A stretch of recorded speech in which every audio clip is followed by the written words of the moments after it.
Hello and welcome to the Smart Entrepreneurship Decoded. For one more week, one more episode, one more piece of insight, something that will practical, insightful, something that will take you on your path to entrepreneurship and accelerate it. Recently, Ali Tamaseb, one of the most famous venture capitalists, tech venture capitalist, author, he did a study of all the unicorn founders and the near unicorns also. You'll find that brilliantly articulated in his blog for free on the internet. And he brought out 50 truths about founders of successful startups. It makes a very interesting reading. Tonight, I'm just going to mention 3 or 4 of them. More than half the founders started after the age of 35. More than 70% of the founders started after at least 10 years of work experience. More than half the founders had one prior startup before this successful startup. And a very large percentage, above 60-70% of the founders, were successful in a startup completely unrelated to the area of expertise and education. Interesting, isn't it? I would highly recommend you go and watch that blog, read that blog, and see the 50 truths he's put out in graphs, and it's beautifully laid out. It'll give you fantastic insights. Why am I saying that tonight? Because we have an entrepreneur like that with us tonight. We have somebody who started out, stopped, went to corporate life, had a very successful corporate life in some of the leading financial and analytical companies and consulting companies in the world, and IT companies, and has started has had multiple entrepreneurship stints, is still on the journey with one of them, has seen success, has seen failure, and he started late compared to what is fashionably known nowadays, right? People starting in their 20s, there's something romantic about that. Start in your 20s, go against all odds, don't have the skills, but succeed. But the facts are different. Research shows different. So with that, let's welcome our guest for tonight, Mr. Rahul Handa. Welcome, Rahul. Hi, Nalin. Thank you so much for having me on the show. Most welcome. So the first thing I want to ask you is, how important is it for an entrepreneur to work and pick up some skills before jumping into entrepreneurship? Or is it not important at all? The way I look at it is that working in as you rightly pointed out, right, I've got some amount of experience in some different companies all over the world. I think that a little bit of all of that has kind of sort of grounded me into what I'm doing also. Besides the point that I was, as you pointed out, right, I was in IT consulting and doing retail and consumer goods consulting or project and program management consulting into healthcare now. So very, very diverse option. But yeah, I mean, the idea of basically working in all of these organizations is that it actually clears up your mind around how do you actually deal with situations, right? Also, it trains you. So having worked for some of these companies, it actually trains you in what you should do, right? When you're going to be faced with a certain situation. Maybe you will never face that same situation as you did in an organization, but at the same point in time, you have a brain. It kind of sort of sets you up to understand what can be done. You could have heard about it through your training sessions or through the inculcation that you've seen, or even through the institutional knowledge, so to speak. So to some extent, I would say that it is a good idea to learn on somebody else's mistakes. So I mean, somebody else's dime, so to speak. But yeah, I mean, we've learned. I mean, you make mistakes in organizations also. At least there is a larger base to kind of sort of cover that. When you're on your own, it's a different matter. So for the university student just passing out, if they are inclined to entrepreneurship, but would like to work somewhere. Sometimes people have compulsion, right? It could be financial, it could be some other.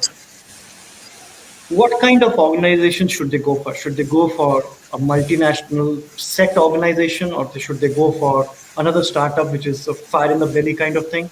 What will accelerate the learning process? Is there something there? See, I'm of the opinion that going into a consulting company or going into like mergers and acquisitions or a financial setup will give you a very strong setting into what all can be done. You go in versus you go into a fire in the belly kind of a startup. You're not necessarily going to learn processes, procedures, how you should look at things and all. What you are learning is jugaad. I mean, you're trying to figure out how to get the next dollar, or you're trying to figure out how to make sure that something that is broken, how do you fix that right away, right?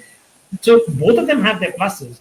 I personally would have said go to a consulting company or go to a organization where they deal in mergers and acquisitions or something, and you learn from there. And a, a consulting company will give you a serious amount of knowledge in a very short period of time.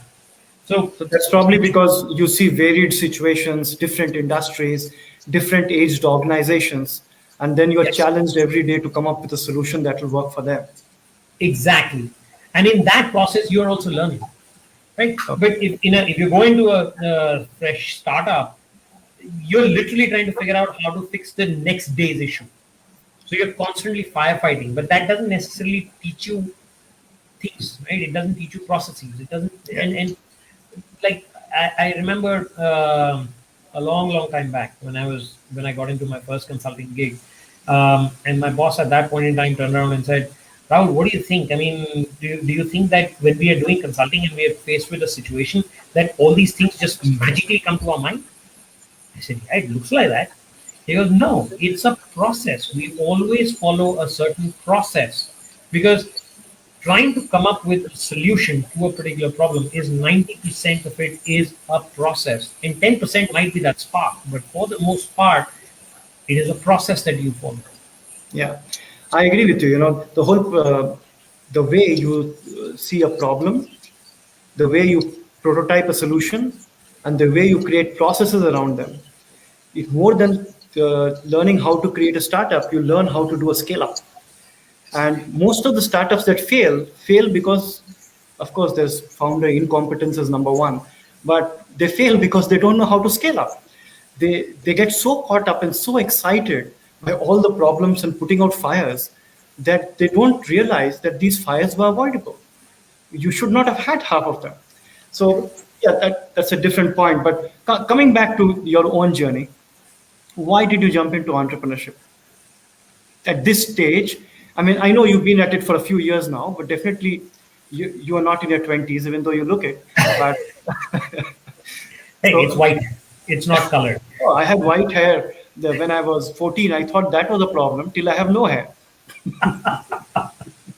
So well, when I started was, as you rightly pointed out, I was doing relatively well in a large organization, moving around different countries, all of that.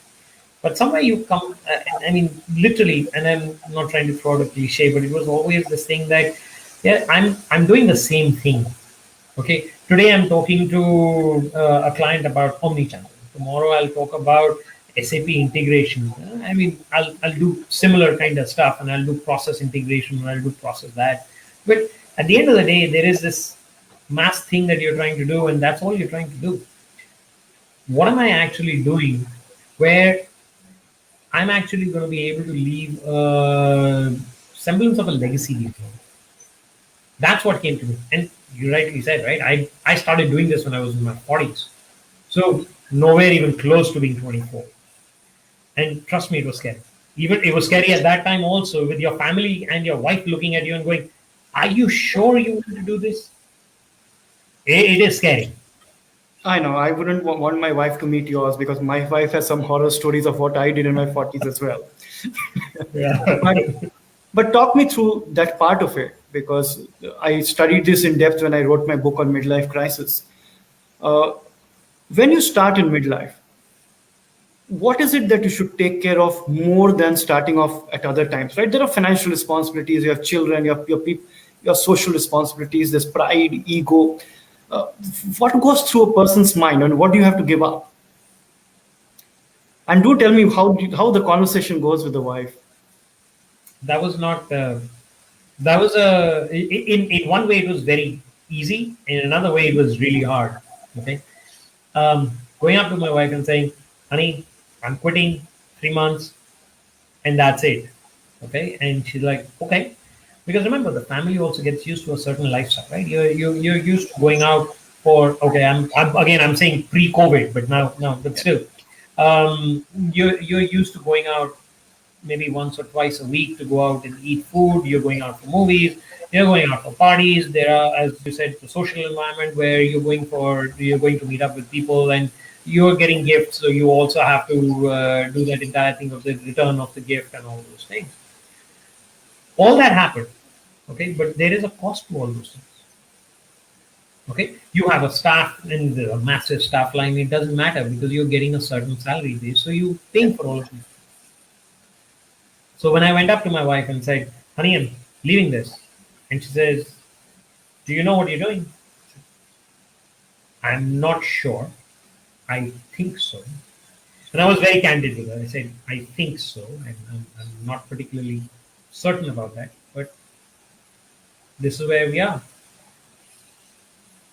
Then it's a slippery slope. From there, she turned around and said, "How long?" It's a very valid question. She said, "How long do you think you will do this?"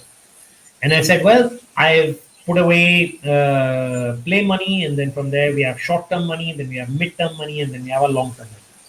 Okay. And I said, "Oh, we've got play money, and we should be rolling in money in a year and a half." Right? Your optimism kicks in that your idea is the best thing in the world, no matter what, whether it is absolutely never going to work, but it is still there.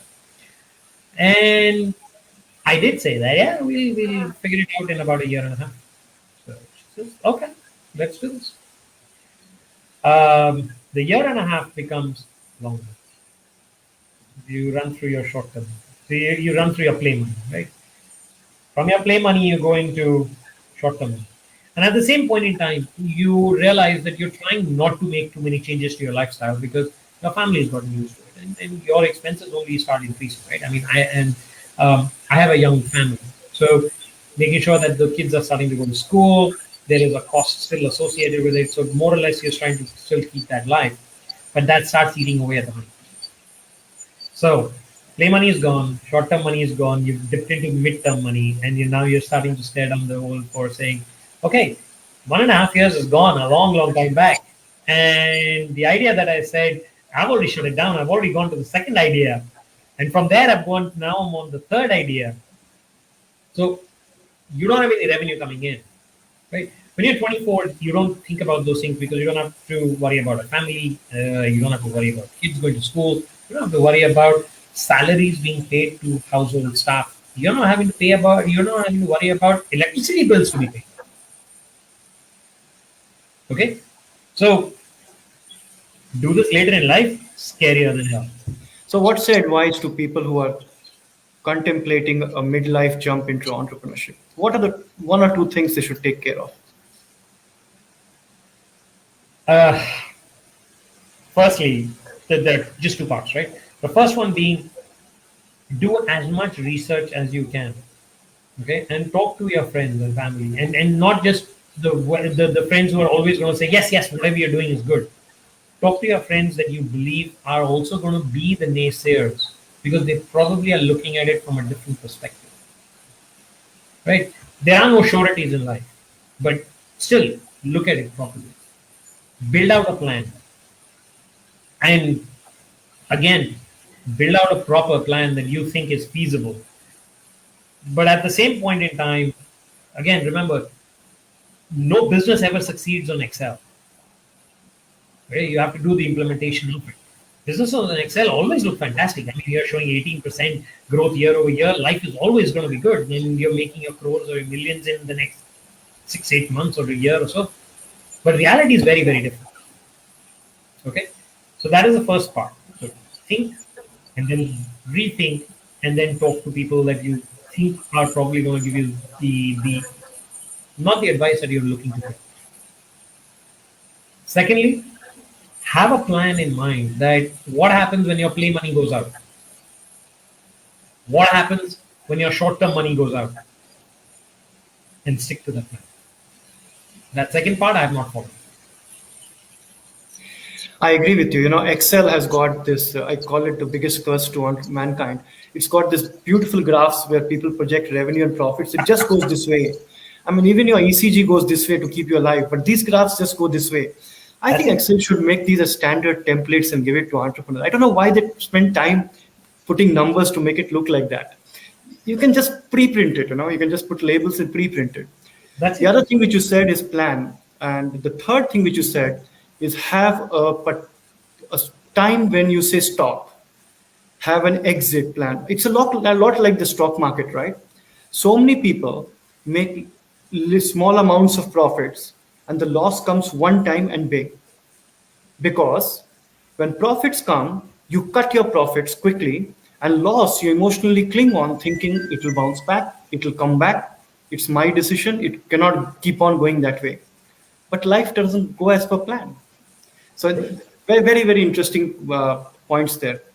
So, walk me through the kind of companies you have the setup and what you're doing now, because what you're doing now is from a timing perspective with the pandemic, etc., is bad for the world.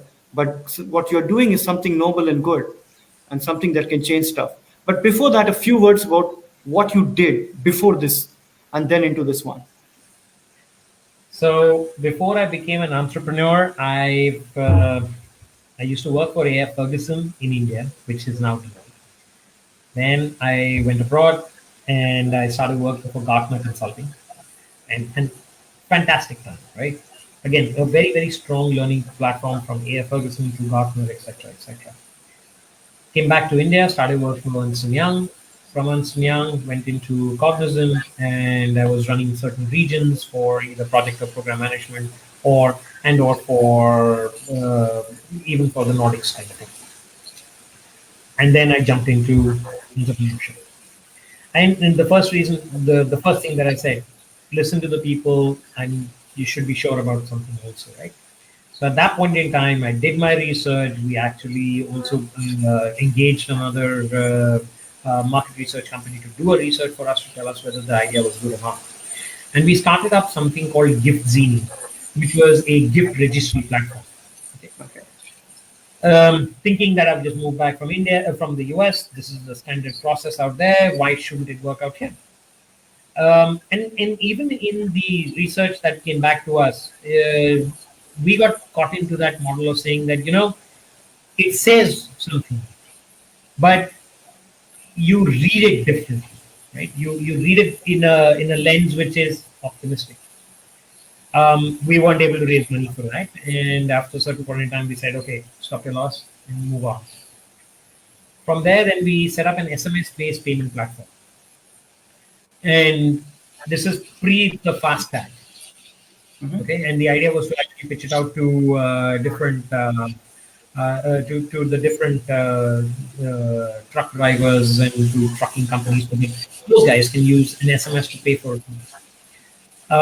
Very quickly realized that that was not going to go anywhere. So cut our losses. Specifically, if you only have like one large client, potential client, and they're not really playing ball with you, and they're just making you dance. Cut your loss, move on. And then from there, I had gone to one of these investor pitches where they were asking investors to come in and put up money for some of the companies and all that they were showcasing. And I still remember having that aha moment from there where they were talking about literally of the bare necessities in life, right? Saying if you want to do something and don't go towards the top of the pyramid because that's where we were, but go towards the bottom of the pyramid and look at where roti kapda makan, right? So how do you the bare necessities of do you have food? Do you have something to cover yourself? Do you have a house? Where are you going to live? Things like that. And then from there, we sat down and with my partner from across the two organizations, Pradeep Ghosh. I've known Pradeep now for 20 years. Okay, he was my boss when I started working in India out of grad school, and he's now my partner also, one of the partners. And he and I sat down and we talked it out, saying that okay, where in that roti kapda makan and the basic necessities can we do something which is actually going to make a difference? So we started with the idea of going into healthcare because healthcare is something which is, and this is where we had learned also from our previous experience of trying to be in e-commerce, where it constantly kept hitting and saying, okay, how many people did you get? How many transactions did you had? And so what we came to was that healthcare was one of those things where the cycle is always going to be there. People will always fall sick, unfortunately. Okay, people will always need to go see a doctor. And from there, we broke it up and said, how do we break up healthcare? And we broke it up into four pillars. One being the scheduling component to it. Second one being the billing component to it. Then the third one that we looked at was the delivery of care, which is when you're saying you're sitting in front of the doctor and the doctor has got to figure out your symptoms, figure out your diagnosis, tell you what the tests need to be done, treatment plans, etc., etc. And just that. Right? And then the fourth one was the preventive and wellness side. We did a scan and we realized that in that delivery of care space, that one part, this is where the consulting experience from earlier came into picture to say, okay, let's do it for ourselves and figure out whether it works. And we came to a decision that in that delivery of care space, there were very, very few players, if at all. So we then started trying to build out that entire thing of saying we need to build a database, right? And then on top of that, we have to have an AI engine, etc., etc. But for the base part, you need to have a database. So it took us about 3 years to build a large data set where we, across every specialization, we know the names of the diseases per specialization. And per specialization, I know what the symptoms are. So literally symptom one, symptom two, symptom three, like that. Similarly speaking, tests, treatment plans, and the medication. And then over time, it just grew. So we started with the idea that a patient's data should be able to go from any doctor in any hospital to any other doctor in any other hospital. And from there, we narrowed it down and kept going more with more of a focus, more of a focus onto getting to a certain point where we said, what we need is something which will be like a clinical decision support system, which is going to help the doctor in the diagnosis profile and also enter the data for that patient. We are not going to try and do scheduling. We will never try and do billing, etc. Because there are HIS, the hospital information systems, which are the ERP of the hospitals. They do that. They are used to it. Why should I try and do something which is already being done? Let's So do something. just hold that thought for a moment there. So for many of the starstruck young people who even you meet them, right, entering entrepreneurship just after college, all the things you said are so unsexy. You said plan. You said roti kapra makan solution. You said in a structured, process-oriented manner, we analyzed, researched, and found a problem to solve for, which was large enough, which people will pay for. Instead of saying, one fine day I was standing outside a hospital and I saw a doctor and a patient being handled. And I thought, can this be done better? And then that moment, I had this massive aha, and we built it. And you forget all the 3 years, the struggle, everything. Was it like that? I mean, this 3 years, was it any easier because you had done entrepreneurship before, because you had worked so many years before? No, it was harder. Okay. One more It, question, because your journey and mine is quite similar. I too set up my current startup at the ripe old age of 51 with a friend whom I've known for 40 years, and he was my first boss as well. So this is a question that I can ask very few people because they've had similar experience. Is it easier working with somebody like this or tougher? Is it better to have a professional founder and say you go home, I go home, we don't interfere in each other's lives. But here you're intertwined. Is it easier or tougher? tougher. Okay. And I'll tell you why. Because I think I got lucky by having Pradeep on board. Right. Pradeep is I tell people he's forgotten more about technology than I will ever know, right? But somehow, regardless of the fact that we've known each other now for over 20 years, he brought that very clear perspective of being that detail oriented. Let's be very clear about what we are doing, why we are doing it. Okay. So where I would say, oh, we can do this and we can do that and all, right? I mean, talk in the sky kind of thing. He's like, no, no, no. Let's get down to brass tacks. Who will pay for this? How will this happen? Right? Talking in the air is easy, but who's going to do this? Right? You turn around and say, oh, I need to get, for example, right? There's something as simple as, okay, I need to provide the developers access to the Snowmac database so that they can build a dictionary of all the terms to be used. We'll do that. There. Stuff. So, So I agree with you. You know, you do need an ideator like that who thinks forward, strategizes product, but you do need somebody who will always keep you grounded on your feet. So how are we going to do this? And the difficult and there part. are two more people in my company also, and I'm sorry for breaking, right? Go ahead. So we have Parag. Parag comes in with that bent of mind of saying, okay, fine, we need to have 5 people to do this or 7 people to do this. How do we do this? How will I get it done? What are the nitty gritties of getting it loaded up onto AWS and the containers, etc., which I don't understand. He does that. Okay. And then somewhere in the middle of it, you also need one more person who's not only going to beat you down, but is going to say, all right, we have to go for a meeting to the hospital. And that is Ashish. Okay. He had gone for his COVID shot. He was sick as hell. He and I still went to a hospital and we waited for 2 hours to see a doctor. Okay. So it like they say, right? You need a village to Yeah. build. I mean, It's true. to grow a child. You need a small little village of people also to build a Yeah. startup. Not just one person can do it. But you know, knowing somebody can be a double-edged sword because a lot of emotion gets involved, right? If it was just a professional relationship, you would just go home and crib about the person. But here, you know each other from decades, and it becomes difficult. And it is interesting how people choose co-founders. But despite all that, any day I would go with somebody I know and trust because at the bottom of that pyramid of success, trust, integrity, etc., etc. My partner said something very interesting to me when we were starting out. I said, why are we doing this together with each other? Why not with somebody else? After all, both of us have hundreds of friends, though we have known each other for 40 years. And he said, Nalin, there's one very important thing here that I know about you and you know about me. If something happens to me tomorrow, I know you will come back and take care of my family, and whatever is due to me will come to them. So Yeah. that's a powerful statement. And if that is not, that trust is not there, then however professional you may be, I don't think it will last for too long.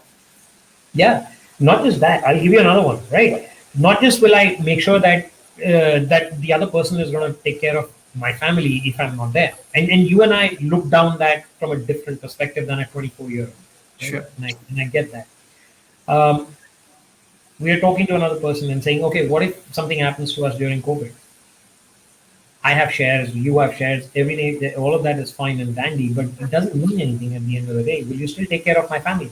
Yes, absolutely. The second part to it, right?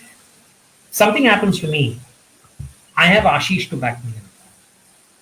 Okay? If I can't take a meeting, he will take a meeting. If something happens to Parag, I know that Pradeep will jump on and call up the developers and sit down and talk to them. So each one of us kind of sort of also has a backup.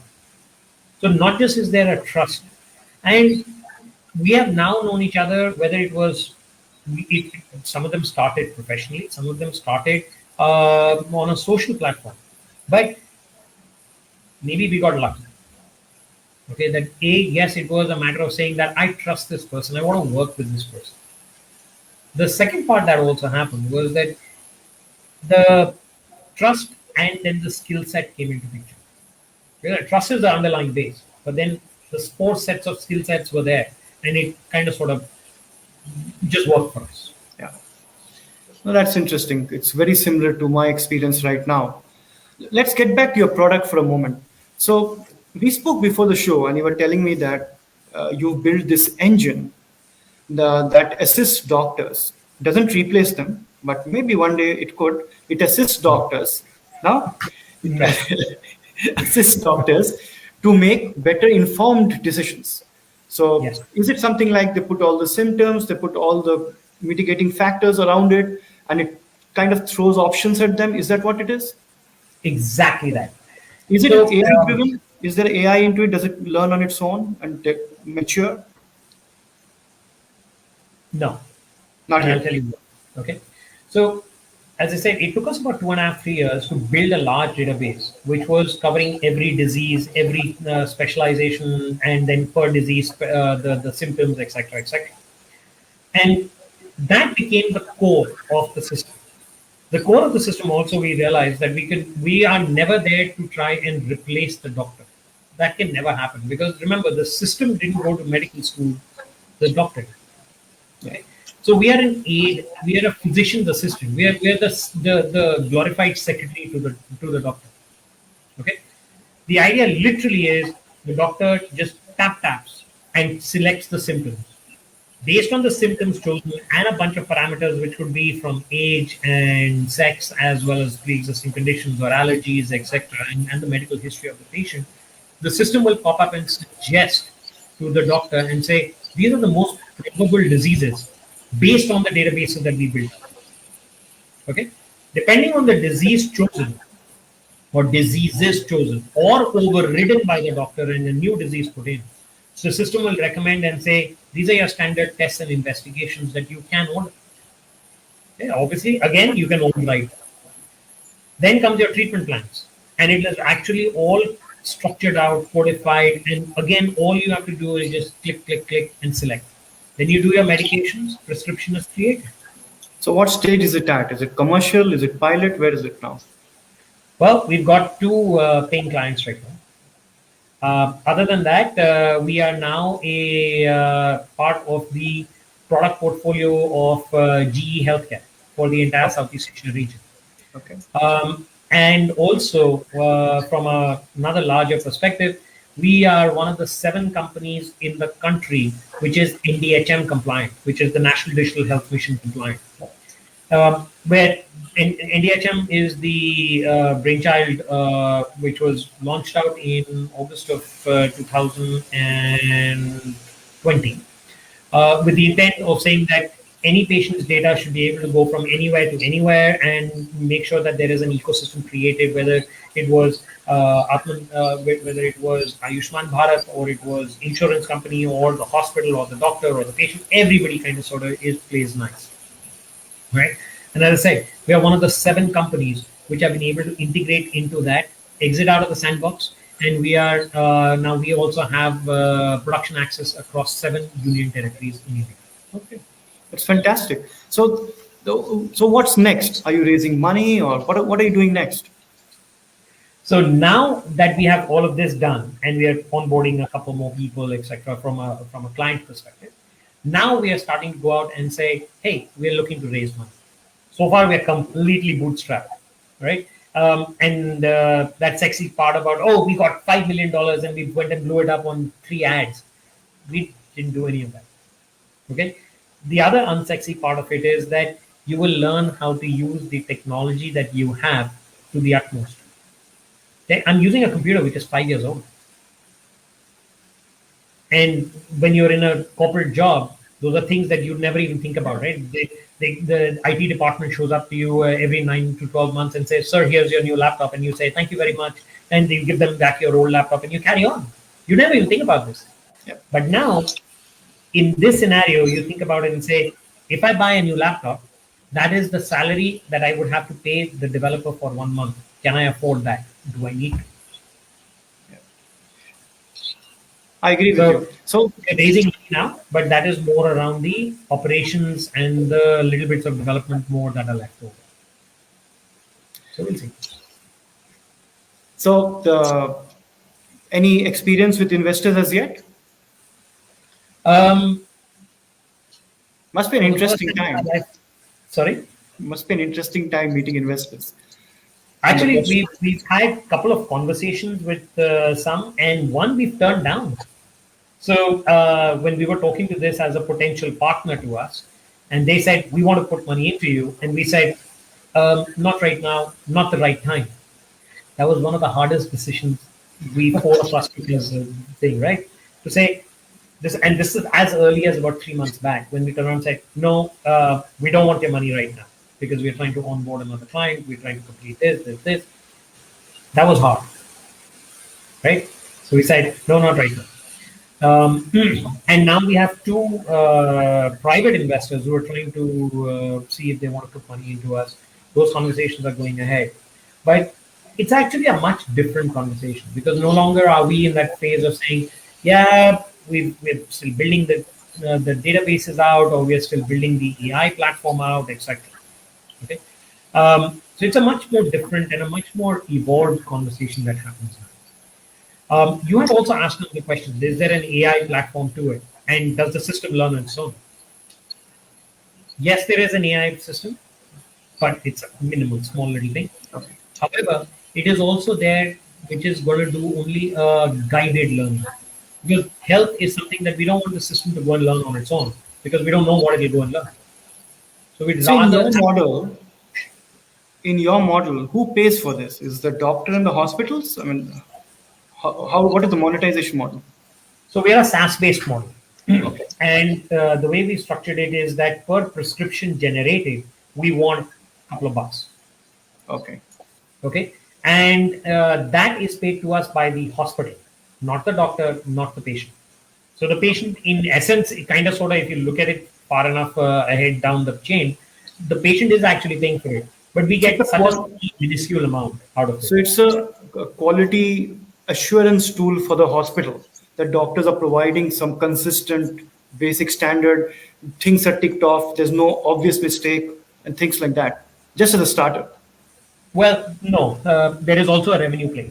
There has Mhm. to be, right? Otherwise, it's an add-on cost. No hospital can afford it or wants to afford it, even if Okay. the ones who can afford it don't want to. So there is a efficiency play in the sense that because of the system, the doctor and the hospital can increase their throughput. So first Okay. part of it is that if the doctor without our system can see, say, 100 patients, with our system can see about 120. Okay. The second one is how do I keep the patient inside the hospital? So once a patient has come inside for an OPD visit, can I keep the patient inside? Because that is another very, very important factor, right? I don't want to have lost meetings about lost potential lost revenue when the patient has left the hospital and I'm doing it on a Friday after the patient has left on a Monday. Can I track that patient while that patient is in the hospital and before the patient leaves the hospital and capture him for everything for tests and medications, etc., etc.? Can I do that there? Right. And thirdly, our system is built out so that it doesn't come across to the doctor as a new system. They don't have to, and the hospital also, it doesn't have to say, oh, this is a new system that we are incorporating. One day we will just turn it on and they'll just be able to, they don't even have to tab. It'll power up their existing engines. It'll start showing up on their screen. So while you're building it, do you guys, do your technology guys just for fun go and put up some of their own symptoms they're feeling on the day and check out if something throws up? Yeah. And the doctors who are involved in our entire process to build this, uh, some of them actually turned around to us and said, Rahul, this the reliability and the efficient and the point of it is so accurate that we are scared at times. We went in to pitch it to a large hospital chain, and one of the senior most doctors turns around and said, I like your system. I really like it, but I will not buy it. He said, why, sir? Because this the analogy was like the GPS, right? Before GPS came about, you learned how to read a map or you used your brains on what road to take, what time, etc., etc. After that, you started looking at the map, and then GPS came along, and you followed Google Maps almost blindly. He said, "That's what I don't want to happen with your system." Right? And we said, "Sir, it will actually increase the efficiency and all those things, and it's purely suggestive in nature." But he said, "Let me think about it." So we're still waiting for him to come back to us. It's been a few weeks, but we'll see. Okay. I was so engrossed in our conversation, I didn't notice we're completely out of time. Rahul, Oops. what next? My final question, what next? Is this it? Is this what you will monetize you personally? And is this it? Or are you going to now, is there some more startups left in you? No, no more startups left in me. I am done. This is it. This is where I want to finish off and say, I want to run it for the next few years. Okay, and I want to make sure that this is actually gets to the point where the four of us have actually sat over and discussed this on so many calls. And to me, the four of us and our extended families are very, very important. So I want to make sure that we get it to a certain point where families and friends are actually going to be able to make something out of it. Well said. Well said. Exactly the stage of life I'm at too.